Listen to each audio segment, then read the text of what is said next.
KPTV நேயர்களுக்கு வணக்கம். கண்டிப்பாக சப்ஸ்கிரைப் பண்ணுங்கள். பிடிச்சிருந்தா அந்த லைக் பட்டனையும் கிளிக் பண்ணுங்கள்.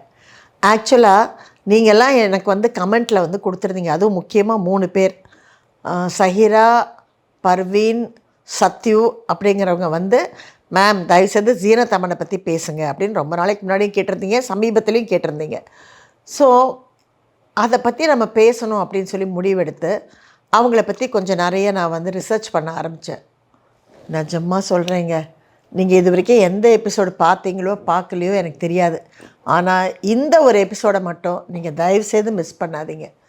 சினிமா உலகம் எவ்வளவு மோசமானது, எவ்வளோ ஒரு என்ன சொல்கிறது, ஒரு உச்சத்தில் இருக்கிற நடிகை என்னெல்லாம் கஷ்டப்படணும். நம்ம நினைக்கிறோம் அவங்க அப்படியே ஒரு படோடபமான வாழ்க்கையிலையும் ஒரு ஃபாரின் கார்லேயும் இறங்குறாங்க, வைரமாக போடுறாங்க. பட் அவங்க வாழ்க்கையில் அவங்க படுற கஷ்டங்கள், அப்படி கஷ்டப்படும்போது ஒரு ஆள் கூட அவங்க பக்கத்தில் இல்லை.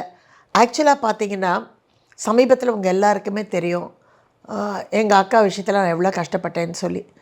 ரெண்டாவது, அவங்கள நான் 20 வருஷமாக பார்த்துக்கிட்ருக்கேன். 1 வருஷம் 2 வருஷம் இல்லை. எப்போ எங்கள் அத்திமேர் இறந்து போயிட்டாரோ அப்போ இருந்து அவங்க எங்களோட இருக்காங்க. தாய்க்கு தாயாக, ஒரு சகோதரியாக, ஒரு பெரியம்மாவா எங்கள் கூட ரொம்ப வருஷம் 20 வருஷமாக இருக்காங்க. 20 வருஷத்தில் ஒரு நாள் கூட, ஒரு ஹோட்டல் கூட நாங்கள் வெளியே போகிறதா இருந்தால் அவங்கள விட்டுட்டு போனதே இல்லை. ஃபாரின் போகிறதா இருந்தால் அவங்கள விட்டுட்டு போனதே இல்லை. இதெல்லாம் நான் ஏன் இங்கே சொல்கிறேன் அப்படின்னா, நம்மளுடைய ஒரு உறவு அப்படிங்கிறது நம்ம உறவு அப்படின்னு சொல்லி நம்ம நல்லா பார்த்துக்குறோம்.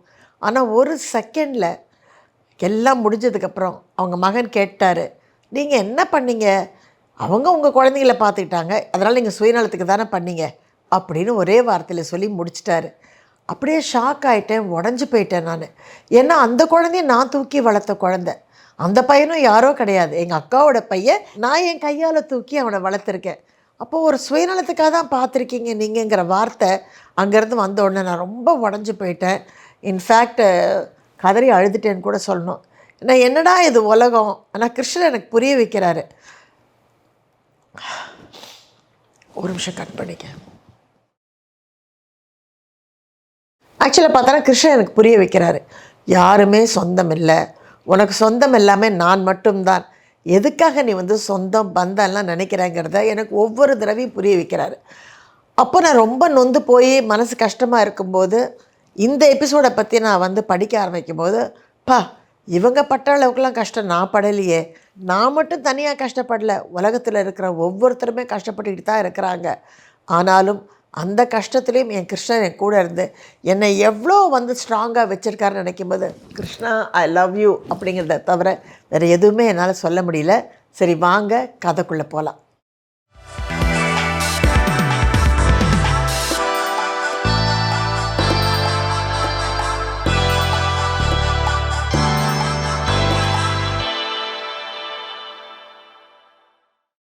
புரியாத சிலருக்காக அவங்க பேரை சொல்கிறேன். ஜீனத் அமன் அவங்கள பற்றி தான் நான் இப்போ பேச போகிறேன். தம்மாரோ தம் அப்படிங்கிற அந்த பாடலும் அந்த நடிகையும் ஒரு காலகட்டத்தில் பயங்கர பாப்புலர். அதாவது ரேகா, ஹேமமாலினி, வைஜந்தி மாலா இப்படிலாம் பெரிய நடிகைகள் இருக்கக்கூடிய அந்த காலகட்டத்தில் இந்த ஒரே ஒரு நடிகை உள்ளே எல்லாரையுமே அப்படியே அசர வச்சிடுறாங்க. யாருப்பா இந்த பொண்ணு? ஏன்னா அவங்க அவ்வளோ ஒரு இங்கிலீஷ் லுக்கில் வராங்க. அந்த மாடர்ன் காஸ்டியூம் அந்த டைமில் யாருக்குமே மாடர்ன் காஸ்டியூம் இவங்களுக்கு சூட் ஆன அளவுக்கு யாருக்குமே சூட் ஆகலைன்னு சொல்லணும். ஏன்னா அவ்வளோ தின்னு, அவ்வளோ ஸ்டைலிஷு.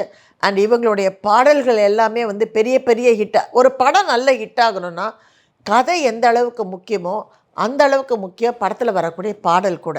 யாதோன் கி பாராத் அப்படிங்கிற படமும் மிகப்பெரிய ஒரு ஹிட்டு. அந்த மாதிரி பல படங்களை நடித்து இவங்க உச்சத்தில் இருக்காங்க. அண்ட் இவங்களை கல்யாணம் பண்ணிக்கணும்னு சொல்லி எவ்வளோ பேர் போட்டி போடுறாங்க. இன்ஃபேக்ட் மிகப்பெரிய, அதாவது இப்போ அம்பானி அவர்கள் எவ்வளோ பாப்புலராக இருக்காங்களோ அப்போது அந்த டைமில் பாப்புலராக இருந்த பல பணக்கார குடும்பத்தில் இருக்கிற அந்த குடும்பத்தில் வாரிசில் ஒருத்தர் இவங்கள தான் கல்யாணம் பண்ணிக்கணும், பண்ணால் இவங்கள தான் பண்ணுவேன் அப்படின்னு சொல்லிட்டு ஒத்த காலில் நிற்கிறாரு. ஆனால் அவங்களெல்லாம் ஜீனத் அமன் சட்டப்படுறதே இல்லை. அது மட்டும் யாரையுமே பெருசாக லவ் பண்ணாத தேவானந்த் கூட ஜீனத் அமனை லவ் பண்ணுறாரு. ஆனால் அவங்க சொல்கிறாங்க, எனக்கு அது பிற்காலத்தில் தான் தெரிஞ்சுது. நான் அவரை ஒரு டைரக்டராக தான் பார்த்தேனே தவிர அவரை நான் வந்து ஒரு லவ்வராக பார்க்கவே இல்லை. ஆனால் நிறைய கிசு கிசு எங்களை பற்றி இருந்தது. அவரை பற்றி மட்டும் இல்லைங்க, ராஜ் கபூருக்கும் எனக்கும் கூட என்னமோன்னு சொல்லி நிறைய பேர் பேசினாங்க. ஆனால் உண்மையிலேயே ராஜ் கபூர் அவர்களை வந்து நான் ஒரு டைரக்டராகவும் ஒரு ஆசானாவும் தான் பார்த்தேன் அப்படின்னு சொல்லி பல இன்டர்வியூவில் சொல்லியிருக்காங்க. சிமி கிரேவாலுடைய இன்டர்வியூவில் அவங்க எவ்வளோ அழகாக சொல்லியிருக்காங்கன்னா, நான் வந்து ஒரு சிங்கிள் பேரண்ட்டால் வளர்க்கப்பட்டேன். ஸோ எனக்கு வந்து குடும்பம்னா என்ன, கணவன்னா என்ன, காதல்னா என்ன, எனக்கு எதுவுமே தெரியாது. எனக்கு தெரிஞ்சதெல்லாம் எங்கள் அம்மா, நான் ஆசைப்பட்டதெல்லாம் எங்கள் அம்மா வாங்கி கொடுத்தாங்க. ஆக்சுவலாக ஒரு சிங்கிள் பேரண்ட்டாக இருக்கிறது ரொம்பவும் கடினமான விஷயங்க. அந்த பசங்களை நம்ம புரிய வச்சு அந்த பசங்களை நம்ம வளர்க்கும்போது பசங்க பல சமயம் வந்து தவறாக நினைக்கிறதுக்கு வாய்ப்பு இருக்குது. ஏன்னா நம்ம இன்னும் தொடர்ந்து ஒர்க் பண்ணிகிட்ருக்கோம். அம்மா வந்து 4 பேர் 4 விதமாக பேசும்போது அவங்களுக்கு அப்படி நினைக்கக்கூடிய ஒரு வாய்ப்பு வரத்துக்கு கண்டிப்பாக வந்து நிறைய சான்சஸ் இருக்குது. அதே மாதிரி நம்மளும் வந்து ஒரு அன்புக்கு ஏங்குவோம். ஏன்னா தந்தையை பார்க்குறதே இல்லை இல்லையா, அப்பாவை பார்க்காததுனால அந்த குழந்தைங்க வந்து ஒரு ஆண் மேலே ஒரு ஈர்ப்போடு இருக்கும். எந்த ஒரு ஆண்மகன் அப்போ வந்து அன்பாக பேசினாலும் அப்படி, ஏன்னா அதுக்கு வந்து ஒரு ஆண்மகனுடைய அந்த ஒரு வீட்டுக்குள்ளே அந்த ஒரு சுவாசமே இருந்திருக்காது. அப்போ என்ன ஆகும்னா, புதுசாக ஒரு பையன் நம்மளோட பழக ஆரம்பித்த உடனே அந்த குழந்தைங்களுக்கு அங்கே ஈடுபாடு உடனே வர ஆரம்பிச்சிடும். இப்படி அவங்க வந்து வாழ்க்கையில் நல்ல உச்சத்துலேருந்து நிறைய படங்க, அதாவது அமிதாப் பச்சனோட டானு, பெரிய பெரிய படங்கள் அவங்க நடித்த எந்த படமுமே வந்து ஸ்மால் மூவி கிடையாது. அண்ட் அப்போ வந்து எல்லாமே வந்து 3 கேரக்டர்ஸு 2 கேரக்டர்ஸ் அந்த மாதிரி எல்லா படத்துலையுமே வந்து நிறைய 3 ஹீரோயின் இருப்பாங்க, 3 ஹீரோஸ் இருப்பாங்க. இந்த யாதவ் கி பாரத்க்கு அப்புறம் அது ஒரு ஃபார்முலா, அது ஒரு ட்ரெண்டு மாதிரி இருந்தது. ஸோ எல்லா ஆர்டிஸ்ட்டும் அதில் நிறைய பேர் நடிப்பாங்க. இவ்வளவு இருந்தும் அவங்க வந்து சஞ்சய் கான் அப்படின்னு ஒரு நடிகரோட நடிக்க ஆரம்பிக்கிறாங்க. சஞ்சய் கான் அவர்கள் வந்து என்னுடைய சீரியலான மந்திரவாசலை கூட அவர் வந்து அவருடைய கம்பெனி வந்து மார்க்கெட்டிங் பண்ணியிருக்காங்க. சஞ்சய் கான் வந்து ஒரு கம்பெனி வச்சுருக்காரு, அவங்க வந்து மார்க்கெட்டிங் பண்ணாங்க. அப்போ அவரை வந்து எனக்கு நல்லா பழகக்கூடிய ஒரு வாய்ப்பு ஏற்பட்டது. அவர் மகள்கள் 2 பேரையுமே பார்த்துருக்கேன். அண்டு அவங்களும் வந்து ஜுஹூவில் தான் இருந்திருக்காங்க. பெரிய வீடு ஜுஹூ தான். ஜுஹூங்கிறது ஆக்சுவலாக என்ன அப்படின்னா, நம்ம ஊரில் சொல்கிறோம் இல்லையா, போயஸ் கார்டன், போட் கிளப் கிடையாது, போயஸ் கார்டன் சொல்லலாம், இல்லை டி நகர் மாதிரி சொல்லலாம், இல்லை ஏன் நம்மளுடைய ஈசிஆரை சொல்லலாம். ஆக்சுவலாக ஈசிஆரை சொல்லலாம், அதுதான் கரெக்டு. ஸோ அந்த டைமில் நிறைய ஆர்டிஸ்ட் வந்து ஜுஹூ பக்கம் இருந்தாங்க. ஜுஹூ பீச் அப்படிங்கிறது வந்து ரொம்ப ரொம்ப பாப்புலர். அதை சுற்றி எல்லா ஆர்டிஸ்ட்டுமே, ஜிதேந்தர் அவர்கள், ஹேமமாலினி அவர்கள், அமிதாப் பச்சன் அவர்கள், இப்படி எல்லோரும் இந்த பக்கம் வந்தாங்க. நம்ம போட் கிளப்புன்னு சொல்லக்கூடிய ஏரியாவில் தான் ரேகா, ராஜேஷ் கண்ணா, அப்புறம் வந்து என்ன சொல்கிறது, சஞ்சய் தத், இன்னும் கூட பல ஆர்டிஸ்ட்டு நிறைய பேர் அந்த பக்கம் இருந்தாங்க.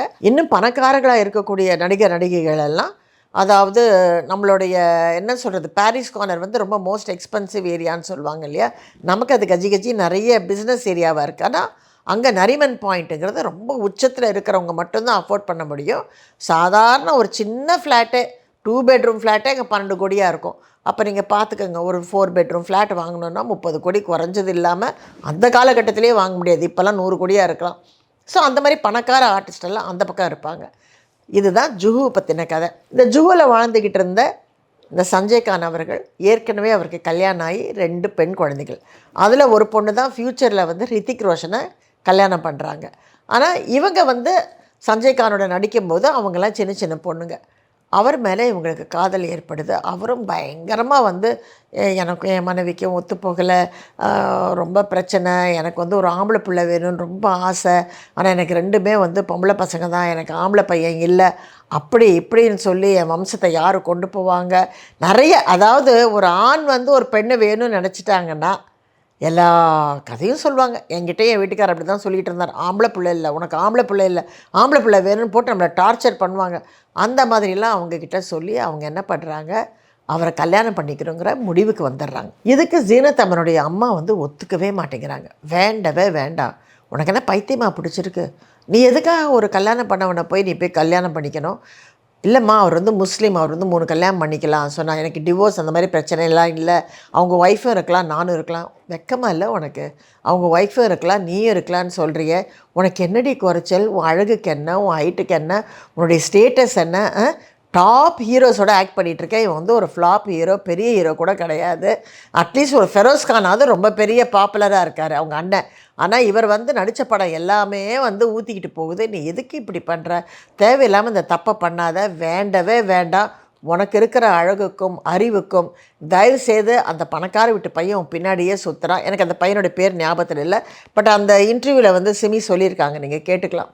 அந்த பையன் உன் பின்னாடியே சுற்றுறான், பேசாமல் நீ அவனை கல்யாணம் பண்ணிக்கோ, உன் வாழ்க்கை நல்லா இருக்கும்னு சொல்கிறாங்க. ஆனால் காதலிக்கும் போது மனசு கேட்குமா? அம்மா சொல்கிற வார்த்தை வந்து புத்தியில் ஏறுமா? ஏறவே இல்லை.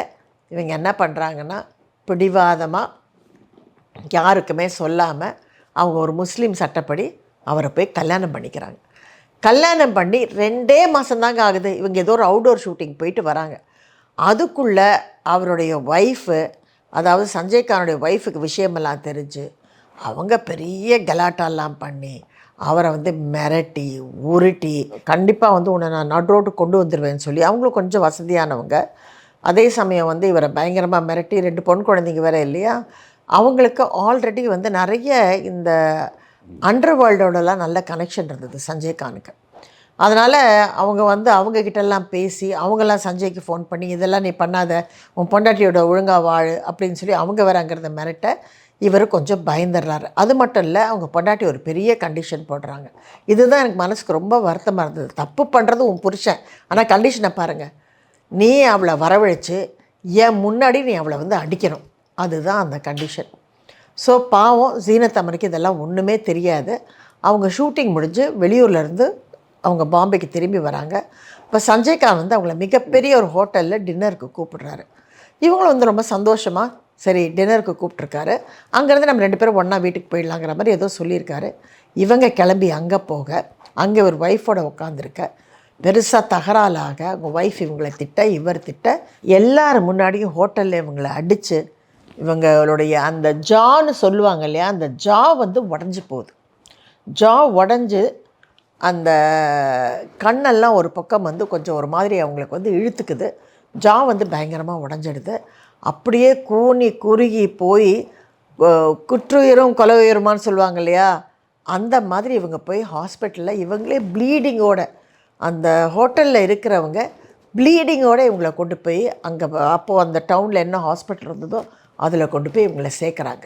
இவ்வளோ ஒரு பாப்புலரான ஒரு நடிகை, லட்சக்கணக்கில், அந்த காலத்துலலாம் கோடி கிடையாது, லட்சக்கணக்கில் தான் சம்பளம், லட்சக்கணக்கில் சம்பளம் வாங்கிக்கிட்டு இருந்த ஒரு நடிகை ஒரு பெரிய மெர்சிடிஸில் வந்து ஒரு ஹோட்டலில் கிட்டத்தட்ட ஒரு 60-70 பேர் சாப்பிட்டுட்டு இருக்கக்கூடிய அந்த ரெஸ்டாரண்ட்டுக்குள்ளே அசிங்கமாக அடி வாங்கி ரத்தத்தோட அவங்க வந்து அப்படி அங்கேருந்து கிளம்பி போகிறாங்கன்னும் போது அவங்க மனசு எப்படி இருந்திருக்கும்?